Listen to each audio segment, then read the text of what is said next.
नमस्ते एवरीबॉडी। संदीप जी आप बोलिए प्रार्थना, फिर हम चालू करते हैं। ॐ असतो मा सद्गमय तमसो मा ज्योतिर्गमय मृत्योर्मामृतङ्गमय। हरि ओम श्री गुरुभ्यो नमः। हरि ओम। नमस्ते ऑल ऑफ यू। बहुत अच्छा लग रहा है, फिर से एक बार हम लोग मिल रहे हैं। I think we should do this entire episode in English because I would like this episode to be heard by all of our friends all over the world, not just in Bharat. तो क्योंकि there is a lot of misunderstanding about the topic on which we are going to do some chintan today. The chintan is regarding varna and jati, और किस प्रकार से how the entire world has viewed Sanatan Dharma as wrong, basically wrong, because it is divided into Varna and Jati. And because of that, how we have been told that some people in our society look down upon some other people in the society, and how this entire narrative is completely erroneous. I think we need to clarify that, first of all, in our own mind. And because we have clarity and we know what the verses and what the Chintan actually means, then that misunderstanding can be erased from everybody's mind. Bhagavad Gita and its contemporary translation 700 years ago by Dhaneshwar in the Dhaneshwari, they are both universal scriptures. They are both universally applicable. They are not applicable just for a certain set of people. These are written for humanity. These are written for all human beings, all over the world as well as at all times. Whether they were 5,000 years ago when the actual Mahabharata happened, when the Gita was narrated by Bhagwan Krishna to Arjun, or 700 years ago when Naneshwar Maharaj contemplated and gave us his version, which we call Naneshwari now. Okay. So last time we had talked until OV number 76. I'm going to go to OV number 77 today. So I'll share my screen here. Let me see if I can get the Dhaneshwari on the screen here. So can you see this now, 77? Very good. So Yes, let's we do can see. that. Wonderful. आता याची परी जाण चारही हे वर्ण सृजिले म्या गुण कर्म विभागे. आता याप्रमाणे तू असं लक्षात घे की हे ब्राह्मणादी 4 वर्ण आहेत ते मी गुण व कर्म यांच्या विभागाच्या अनुरोधाने उत्पन्न केले आहेत. So I'll translate that in English first. भगवान is trying to tell Arjun कि जो 4 वर्ण है, all these 4 varnas. So let's figure out what these 4 varnas are, and we'll talk about what the jatis are. So varna means, in essence, varna na. In Hindi, Sanskrit or Marathi, we say varna na means description or classification. Varnan. Varna also means color. Okay. So when people criticize Varna as racial discrimination based on skin color, it is not true. That is not how Varna means or what Varna means in this context. In this context, Varna means Varna na, which means no Varna, which means only a description. Brahmanadi char Varna means Brahman, etc. 4 Varnas. What are the 4 Varna? One is Brahman. Brahman ke baad, Brahman is the Varna which is expected to study the scriptures, imbibe the scriptures in their own life, advocate those scriptures, and also conduct ritualistic worship at their own house as well as at other places, public places in temples as well as in other people's homes. In order to do that, the injunctions or the restrictions placed on the Brahman are very, very onerous, very onerous. So, ideal Brahman who is expected to do this, who is expected to study, who is expected to understand, who is expected to guide the society, is expected to not collect a single belonging. Brahman is supposed to be completely unattached to anything and everything. The daily routine of a Brahman, according to our scriptures, is supposed to be the Brahman will wake up in the morning, he will clean himself up, he will do his own personal ritualistic worship. Thereafter, he is going to go out in the society, in the town or in the village, and he will do whatever he's supposed to do for the society. So, if he is conducting rituals at other people's homes, then he can go and do the rituals at other people's homes and not ask for any dakshina, not ask for any remuneration for his services.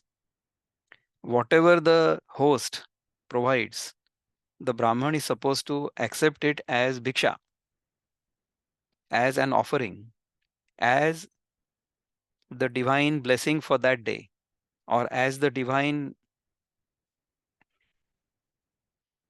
whatever we get remuneration, divine remuneration. So this is not supposed to be okay. I will come and do the puja in your house and you pay me 1,000 rupees or whatever, 1 lakh rupees, depending upon the extent of the puja. That is not supposed to be Brahman at all. That will be a Vaishya. I'll explain to you what Vaishya means also. So Brahman is supposed to do ritualistic worship without any expectation in return, which is exactly what Bhagavad Gita says in the second chapter, that we should do our karma, but we should not focus our attention on the returns. If we are doing that, then we will get stuck in this relative existence. The Brahman is supposed to be not doing that at all. Brahman is supposed to be interested liberation, in liberation through whatever work is being done. So the Brahman is supposed to be the karma yogi of the highest order, who is doing the karma but is not focused on the results or what the returns of that karma are at all. So this Brahman will go and do the ritualistic worship in somebody's house. Whatever is offered by the host, the Brahman will take as dakshina, as the Lord's prasad, and he will come home. In the end, at the end of the day, whatever he requires for his family's sustenance for that day, he will utilize that material from whatever he has collected or whatever he has been given by the society, utilize that, and whatever is remaining, the balance, he will simply distribute that. The balance will be zero at the end of the day. So the Brahman is supposed to live day by day. The accounting for a Brahman, Sandeep Bhai, you are a chartered accountant, so you know. So the Brahman will run an LLC in which nothing is retained, nothing is collected. And the LLC's accounting period is not from April to March. It is from sunrise to sunset every day. And the accounts are completely erased. So whatever comes into the LLC is distributed at the end of the day. The Brahman is supposed to only take whatever the Brahman and his family require, only for that day. Next day is another day. So if the next day nothing happens, there is no dakshina, then the Brahman's family will go hungry. That was how Brahman was supposed to live at one time. How many Brahmans are there right now? You tell me. Very few. Very few. Even if there are any. In today's age, what I would say, if you are a Brahman, then you can go do whatever you want to do. Of course, you should engage in activities that are beneficial for the society. Even if you are engaged in a business as a Brahman, you should see how this business is going to support the economy, support the society, and not degrade that in any way. So if I am a Brahman, if I want to do any occupation, the best occupation for me would be teaching or doing porohitya or contemplating or consulting or becoming a doctor or even becoming a farmer. But that farmer is going to only collect from that farm whatever the family requires and then distribute the rest. That is what a Brahman is supposed to do. I would say in today's age, even if you earn a lot of money, even if you collect a lot of belongings, at least in your own mind, remain completely unattached by it. Or at least we should have the wisdom that these things are not going to make me happy. If my happiness is dependent on these things, whatever remuneration I get, either money or in kind, or if I have a big house or a big car. I mean, we can utilize all of these things for conducting our business of life. So these are tools, these are upakaran for us to utilize. So right now I'm using my laptop.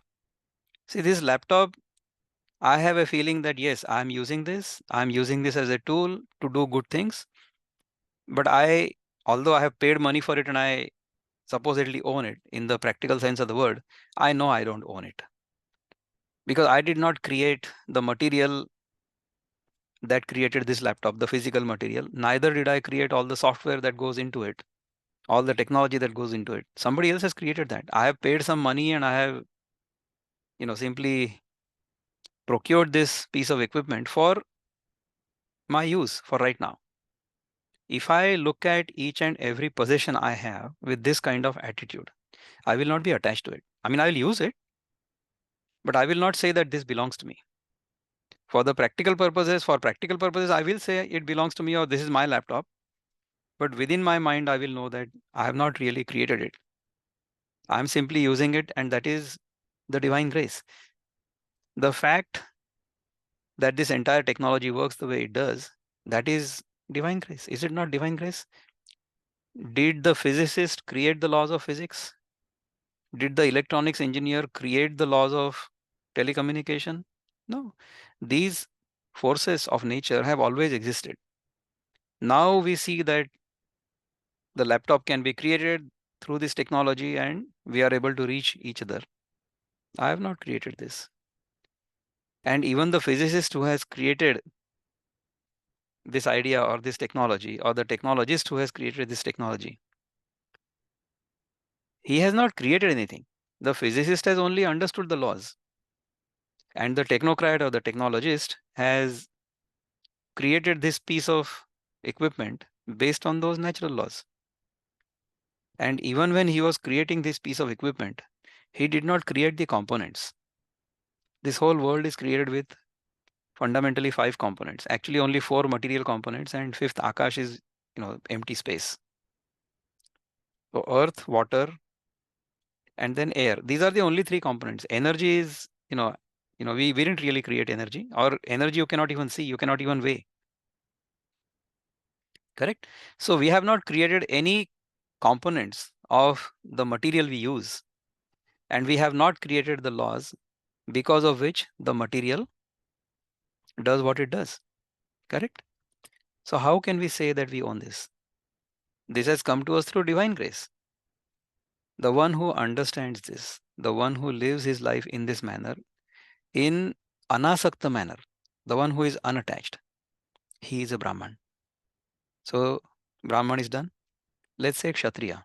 Who is a Kshatriya? Kshatriya is someone who is going to protect. Who is going to protect.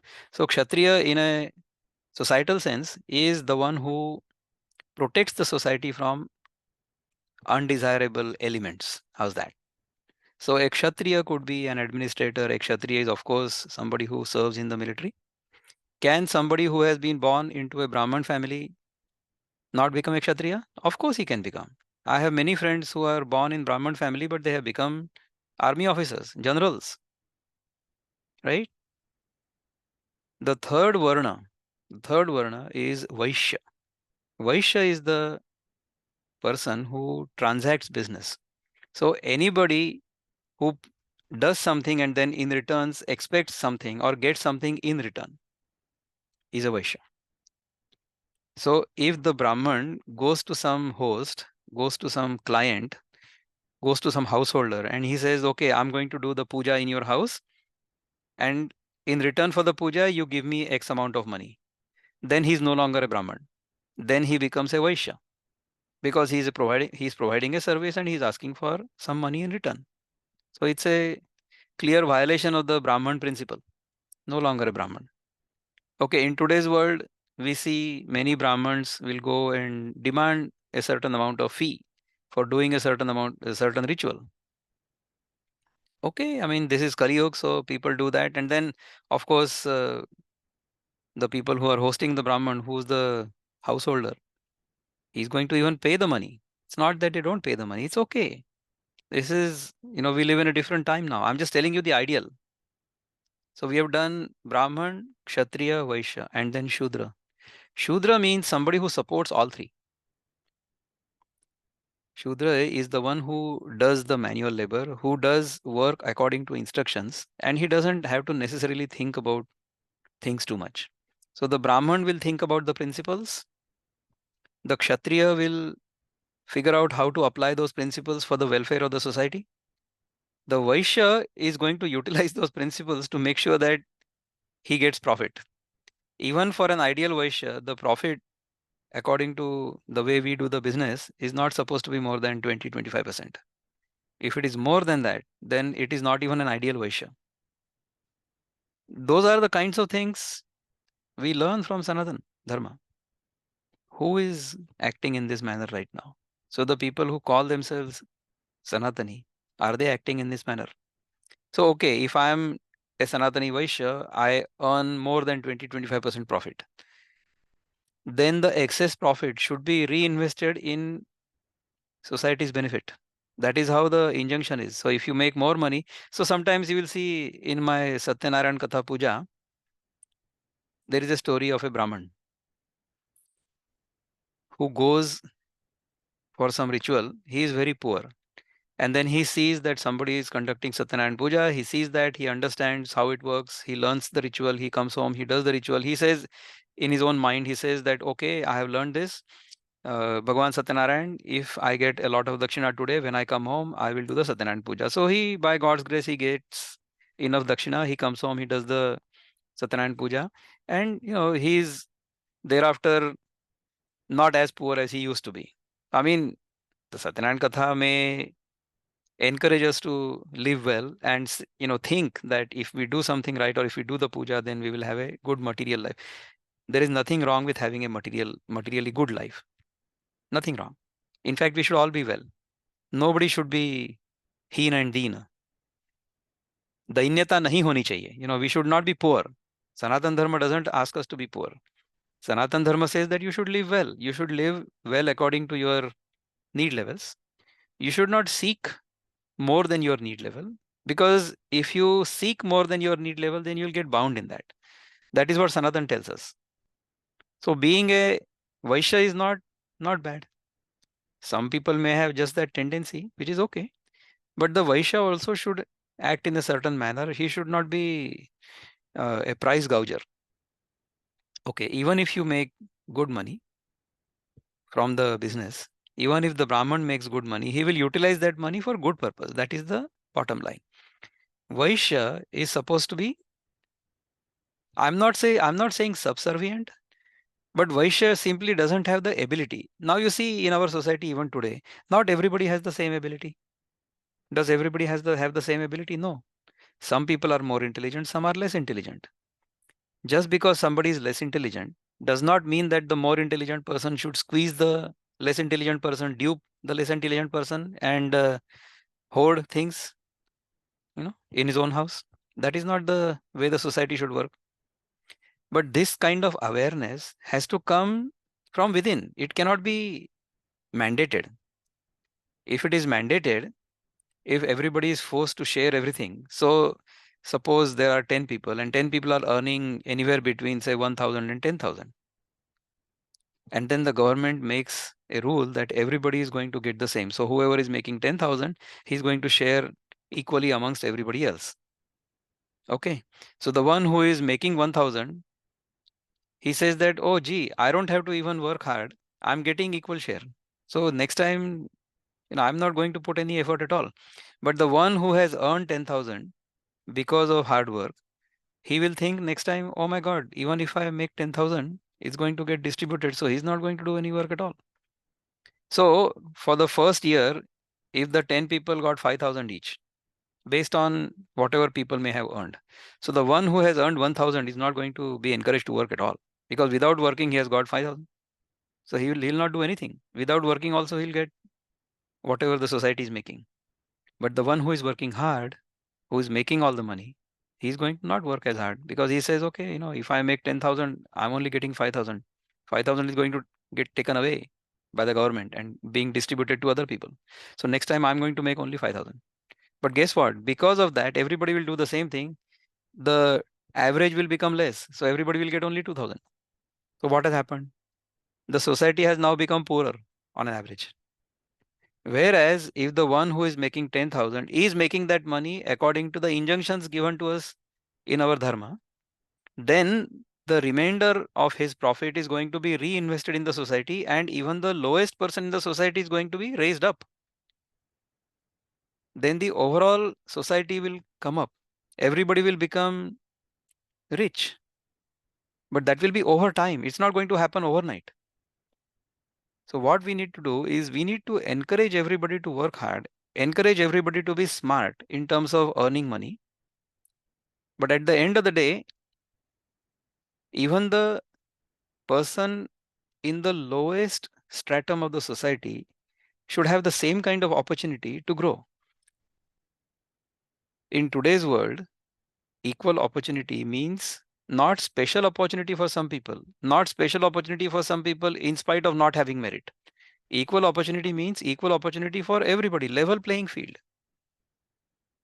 That is what equal opportunity means.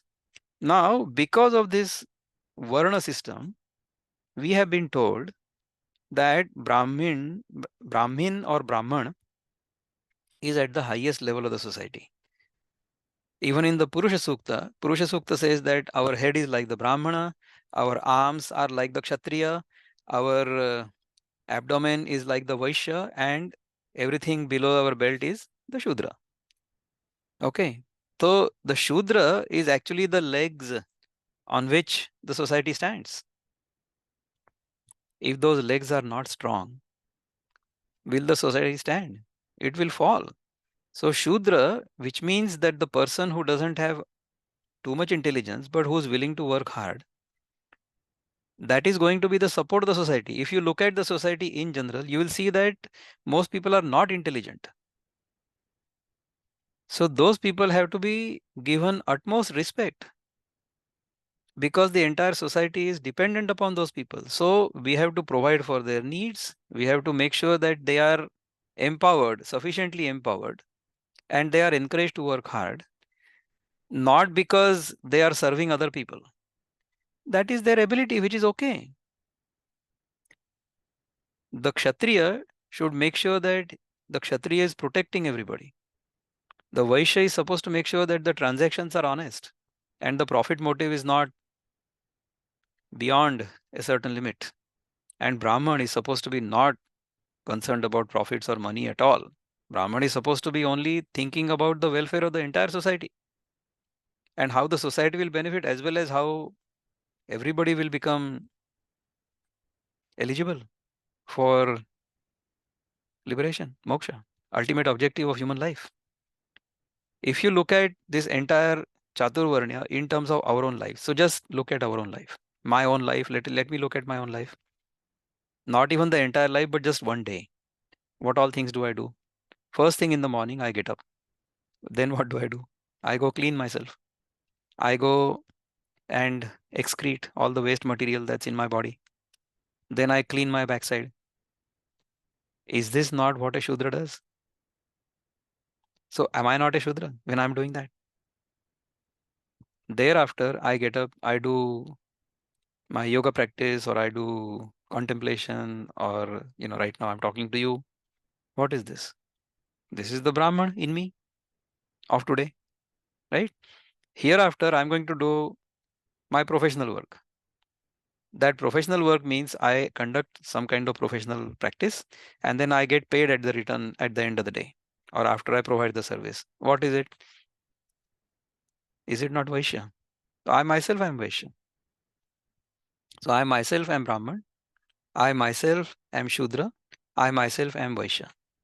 And guess what? Where am I Kshatriya? If somebody attacks me, will I not defend myself?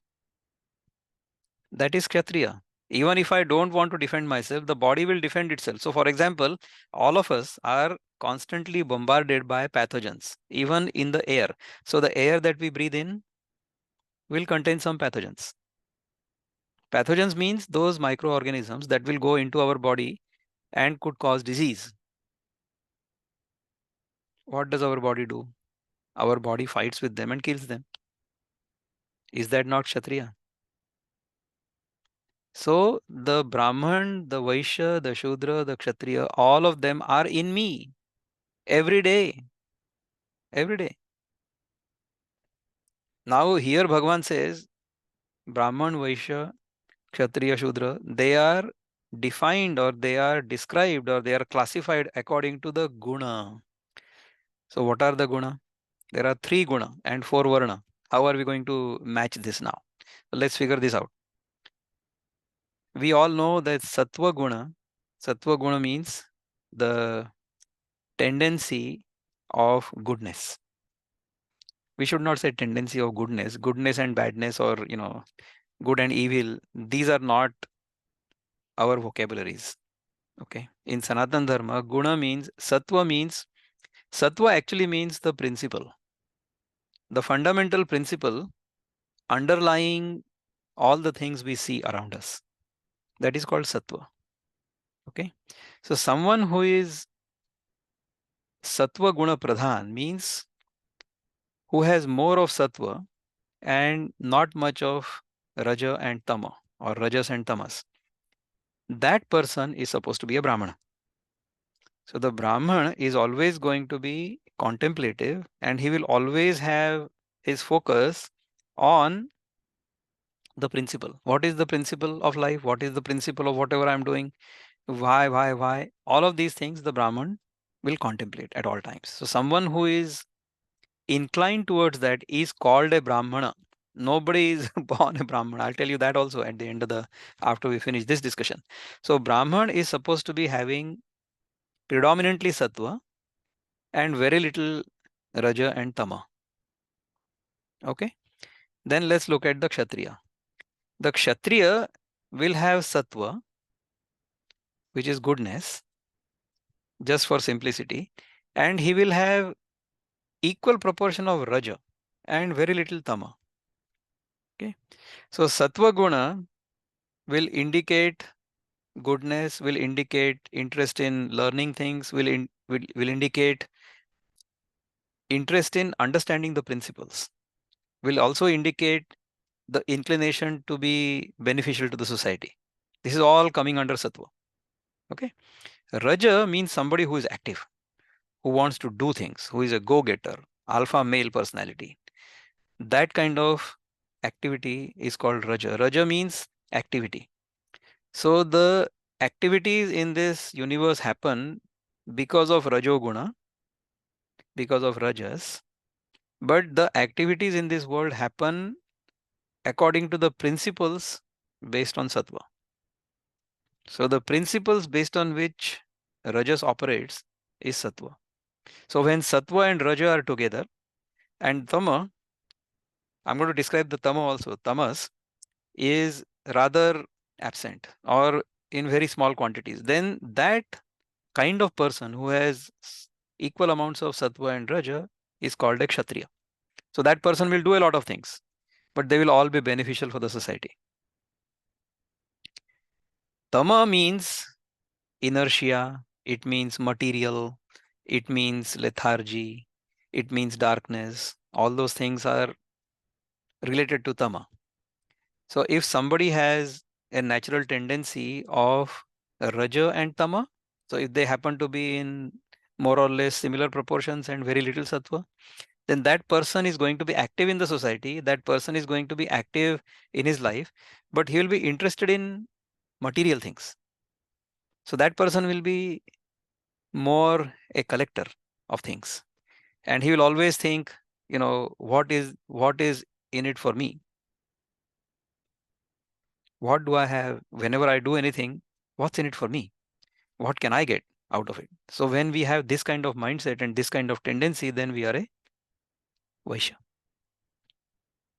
So this is Vaishya who has predominantly Rajas and Tamas, but very little Sattva. So we have seen Brahman who is mostly Sattva, not much Rajas and Tamas. So Brahman will engage in activities only to the extent it is necessary and not collect anything material at all. So not attached to any material things, will not collect and hoard things. and do only as much activity as needed to maintain the sattva. That is Brahman. Kshatriya will have a lot of activity in his life. He will also utilize some material as needed, but his tendency will be sattvic. That is Kshatriya. The Vaishya is going to be active, but his tendency will be towards the tamas. So he will be interested in what can I get from this world. That is Vaishya. And the fourth one, Shudra, is mostly materialistic, who is interested in matter. Now, sometimes he won't even care how the material comes. Okay. So might even indulge in wrongdoing. Or even if he does not indulge in wrongdoing, even if he collects things or he earns things based on whatever work he has done, but he's more interested in that. Also, he's more interested in getting things without much effort, because he's not interested in much rajas. He'll do only as much rajas as required to do, collection. If he can collect more things without putting in too much effort, that will be his preference. So if we are interested in collecting things, becoming rich without putting in effort, then we should consider ourselves to be Shudra. This is a description. So these are the different kinds of tendencies of different kinds of people. Pure Sattva Brahman, Sattva plus Raja Kshatriya, Raja plus Tama Vaishya, and mostly Tama is Shudra. So this is the classification of different kinds of people based on the guna. Now, also let us see how within our body, as I earlier said, the head is the Brahman. The head is where all the Jnanendriyas are, where all the organs of perception are. The eyes, the nose, the tongue, hmm, and the ears, and also you can sense the touch also here, right? So all five sense organs happen to be in the head. Then the arms are supposed to be the Kshatriya because they will defend us. So if somebody is attacking us, we are going to protect ourselves with our arms. So arms are Kshatriya. Our stomach or our mid portion of the body is where all the transaction happens, is where all the metabolism happens. So when we eat our food, it is digested in the stomach, and then from there, the the food is transformed into different things that are required for the body, as well as the waste material will be discharged. So that is the function of our stomach. So that is the Vaishya part of our body. And then the legs are the Shudra part of the body, correct? On which the whole body stands. So if you look at the society, if you look at our own body, if you look at the gunas, all of these come together in this verse. So according to the various gunas, according to the predominance of certain gunas, the society can be classified as that. That does not mean that people cannot go from one to the other. We can develop more rajas, more tamas. So if I am very lethargic, if I am lazy, then I can get out of that laziness. I can get up in the morning, I can do some activity, I can do some exercise. So I can get rid of tamas and come into rajas. Okay, if I have too much rajas, then I can sit down and meditate, contemplate, do pranayama or whatever. Then I can go more into sattva, right? So it's not that the Shudra cannot become the Kshatriya and the Kshatriya cannot become the Brahman and all that. No, no, no. And all of us, Brahman, Kshatriya, Vaishya, Shudra, all of us are equally capable of achieving moksha, our final objective of life. So it's not that one is greater than the other.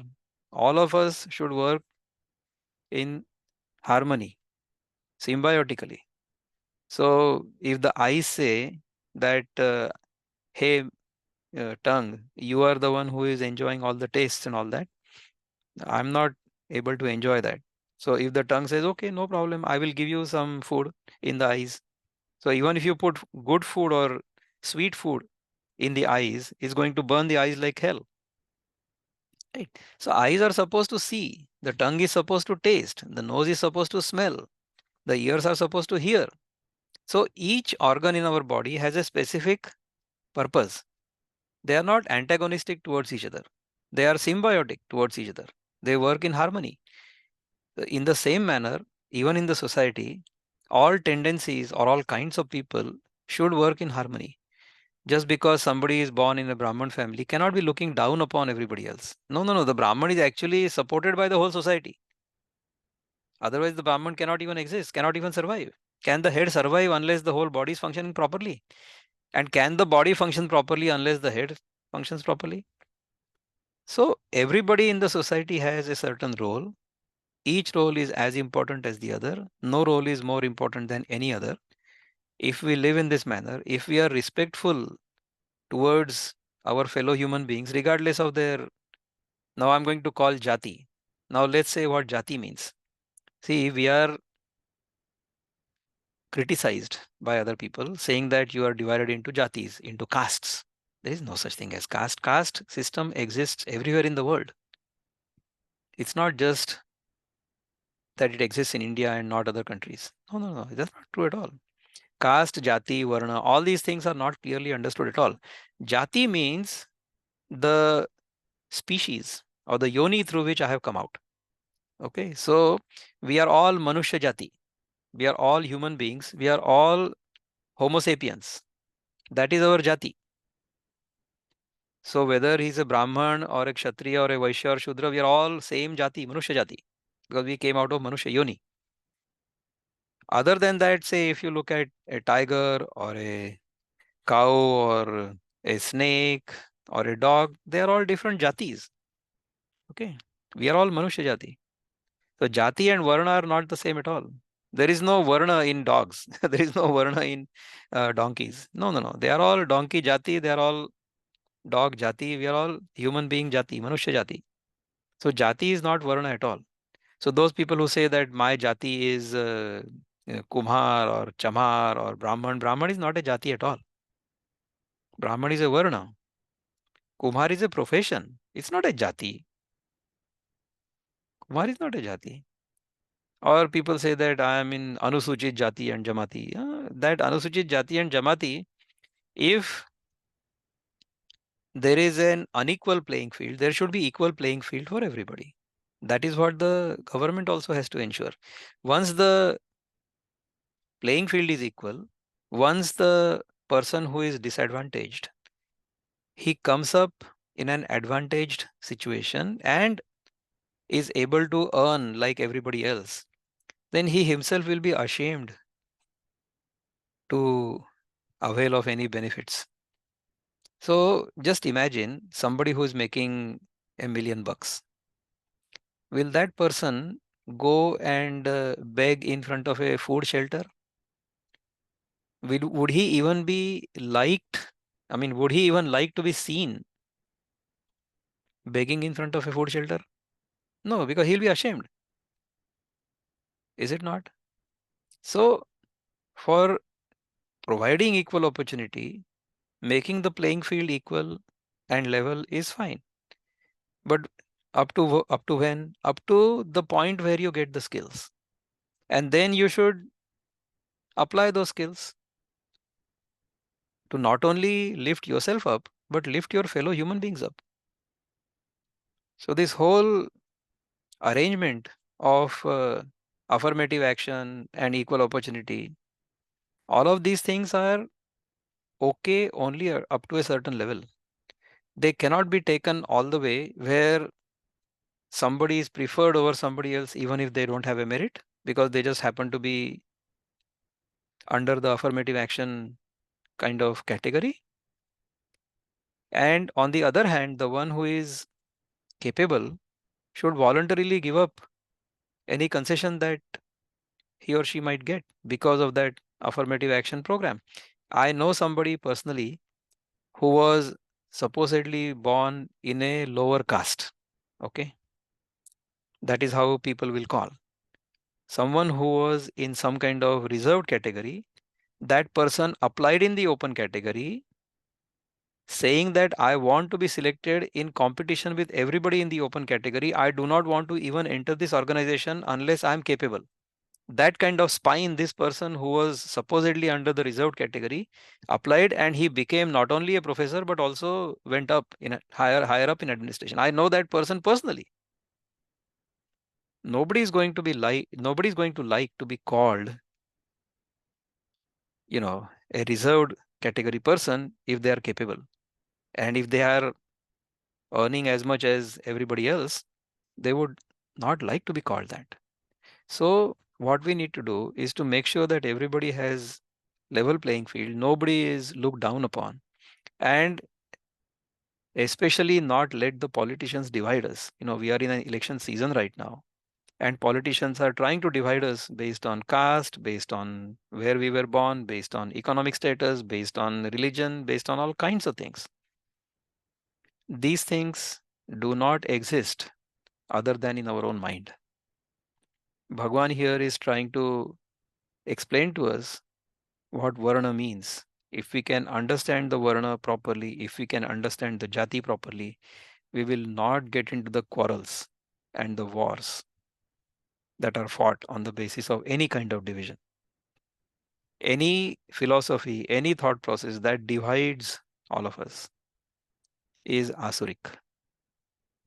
Any thought process, any philosophy that brings all of us together, brings us towards harmony, is Sanatan. That's all I wanted to say about this deep topic. I hope it made sense to you. Thank you very much for listening to me so patiently for so long. No, you explained it very nicely, Vikram. Thank you, Dada. I acknowledge the mute, Karna. This Varna system is a very complex thing, and I have studied a little bit of Manu Samhita about Varna systems and all that. I just wanted to add what you explained. Mute করে দাও না। Hello, শুনছো Tutul? We can hear you just fine, Dada. আপনি বলুন। No, I just wanted to add what I wanted to say. See, basically, your right comes with your duties. So you cannot just have a right without having a duty. Likewise, in a Varna system also, like the education system also had an appropriate, it had a consideration for appropriate various Varnas. Like Brahmana has to study for 24 years. Likewise, Kshatriya and Vaishya have to study less. I don't remember the number exactly, could be 12 years or whatever. And Shudras, of course, they don't need to study, but rather they have to learn other things to carry out their regular activities. So all that was a very scientific system. And when we say Manu Samhita is not laws of Manu. It is not like Manu has given something. Samhita means it is like collection.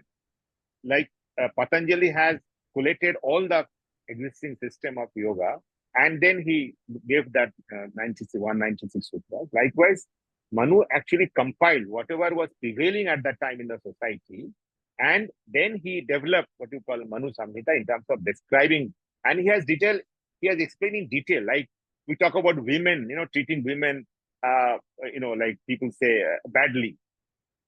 But that is not what Manu said. They said that women have to be protected. They cannot be left on this, what is it called? Arakshanya.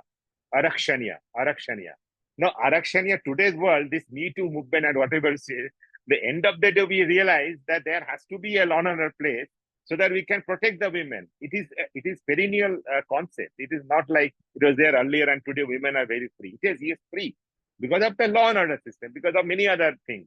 Still it happens. So that is what I wanted to add. Sandeep भाई आप कुछ बोल रहे थे? Thank you so much दादा, thank you for adding so much. बताइए संदीप भाई. ये जो आपने वर्ण का मीनिंग बताया वर्णन से रिलेट करके, this was a very interesting thing that I learn today कि वर्ण और वर्ण का एक संबंध है आपस में. It is the description of one's work, so to say, and not necessarily कि एक वर्ण या एक profession is superior to the other. जैसे आपने बॉडी का बताया कि सिर से लेके पांव तक में ही सारे वर्ण है. इट इज नॉट सुपीरियर और inferior just because Brahman may be getting paid more, but that doesn't make him necessarily superior to a Vaishya or a Shudra. Let us assume a contrary situation where maybe 20 years later down the line, maybe आप US में देख ही रहे हो कि people who clean toilets get paid maybe more than other people who are having a so-called white-collar job. So then who is superior? So if you look at the demand and profession supply. purely from the money point of view, certain professions will get paid more. Sandeep bhai, interestingly enough, in my personal case, I'll tell you, कि I was born in a Brahmin family. Okay. But I have studied environmental engineering, which is waste management. That waste management subject happens to be not even for Shudras, but for untouchables, अस्पृश्य, right? तो वो तो वर्ण के परे है, मतलब they are not even calculated in the varna, because maybe at that time, in Manu's time, such a profession might not have existed because nobody had to clean up anybody else's waste. People used to go to the field and then simply relieve themselves, right? So the earth was taking care of this whole profession. But now, because of urbanization and population growth and all that, waste management has become a big deal. So I did a PhD in waste water treatment, sewage treatment, which is beyond Varna, Asprusha, right? So having been born in Brahmana and having studied and professed waste management, I find myself to be fully qualified to comment and critique each and every Varna. So nobody should take me wrong. And this is an analysis of what Bhagwan has told us in the Gita. Because I was born in a Brahmin family, I have no pride saying that I'm superior to everybody else. No. Why? Because I'm myself doing the job of an Asprusha. Then somebody will say, oh my God, you are born in Brahmin family, but you are doing this job, dirty job. So no job is dirty. No job is below dignity. Every job has its own dignity. Labor of all kinds has its own dignity. So where in any society, any kind of job is equally respected, that society will progress far. And the person who is doing the menial job, manual labor, who is doing the toilet cleaning, will not feel bad, right? So we have to have respect for each and every profession. We also have to encourage everybody to look at the fundamental principles of life and bring all of them towards Brahmanatva, or the Brahman category, or the Brahman thought process, right? Not because Brahman is superior to everybody else, but this is the ultimate goal of human life, to be liberated, right? So that thing comes only through knowledge. That knowledge can be acquired by anybody, everybody, through their own profession. So we have so many examples, even in Maharashtra. Namdev was a Shimpi, means he was a tailor. Okay, Gora was a Kumar. Hmm? Then this Janabai was supposedly, in today's world, in today's Bharat, she would have been categorized as scheduled caste. Then there was Sant Rohidas, who was a Chamar. So all of these were saints. All of these people realized the ultimate truth through their own profession. It's not that they changed their profession, and they could not change their jati anyway because they were born in that family. Correct. So today people will call them, ये नीचे निचली जातियों में पैदा हुए थे. They were born in lower caste. That is all bakwas. That is all bogus, because it has got nothing to do with liberation. They happen to be doing that profession. If the society as a whole would respect each and every profession in the same manner, the way I explained to you, that these are all essential for the society's welfare and the society's well-being, then there will be no unnecessary friction between people, that, oh, he's looking down upon me, or oh my God, I'm superior to somebody else. No, no, no. That kind of mentality should completely disappear from our mind. Only then the society will go forward. Only then will we live well as a society, like brothers and sisters. I think Sandeep bhai, you are going to say something else and I interrupted you. So sorry about that. Go ahead, please. नहीं, ये आपने बहुत सुंदर बोला knowledge के बारे में. Knowledge is that which liberates. ये बहुत सुंदर एक संस्कृत का टर्म भी हम लोग यूज करते हैं, सा विद्या या विमुक्त है, any knowledge, whichever it is. And just like you have been born as a Brahmin, I have been born as a Vaishya. But yes, we have studied. I have done a course in acupressure that brings me to the Brahmanatva. We are cleaning the streets of Nagpur every day. So in that manner, I can be termed as a Shudra. And yes, Correct. we are protecting ourselves. We are doing traffic discipline on the streets. So if I'm a policeman, then that also makes me a Kshatriya. तो सभी में सबके थोड़े थोड़े अंश तो रहेंगे Correct. And as this, Devans. Nilanjada, उनका टाइटल देखेंगे Vikram, तो he is also, I think you are a Kayastho, right? yes. हाँ, तो देखो, तो उसमें क्या है, अभी तो इस समय हमारा टाइटल कुछ भी हो, we are all Brahmin, because we are all studying this Uh, scripture. तो इसमें ऐसा Vikram, I ऊंचा have नीचा to कोई होता excuse नहीं. अभी myself. और एक कथा सुनाता हूँ before we end this session. One quick thing. दादा, आप कुछ बोल रहे हैं? अच्छा, वो चले गए. One quick thing. एक उड़िया बाबा थे, उड़िया बाबा.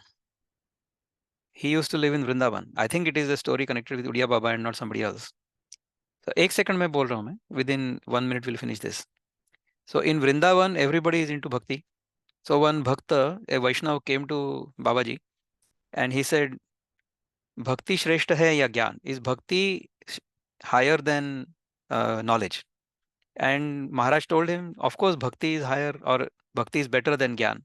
And the bhakta or the Vaishnava was very happy. He went away. But the Maharaj's disciple, he was foxed. He said, "Maharaj, you are teaching us Vedanta every day. You are teaching us Advaita. You are teaching us the path of knowledge. How come you are telling him that bhakti is better than Gyan?" So his punchline was, "Beta, if you compare bhakti and Gyan, bhakti is higher. But in Gyan, in knowledge, bada chota koi nahi hota hai.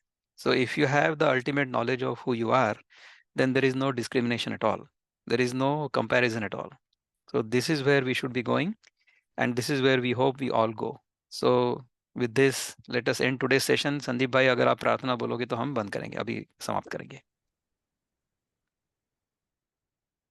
ओम पूर्णमदः पूर्णमिदं पूर्णात् पूर्णमुदच्यते पूर्णस्य पूर्णमादाय पूर्णमेवावशिष्यते. ओम शांति शांति शांति. हरि ओम. श्री गुरुभ्यो नमः. हरि ओम.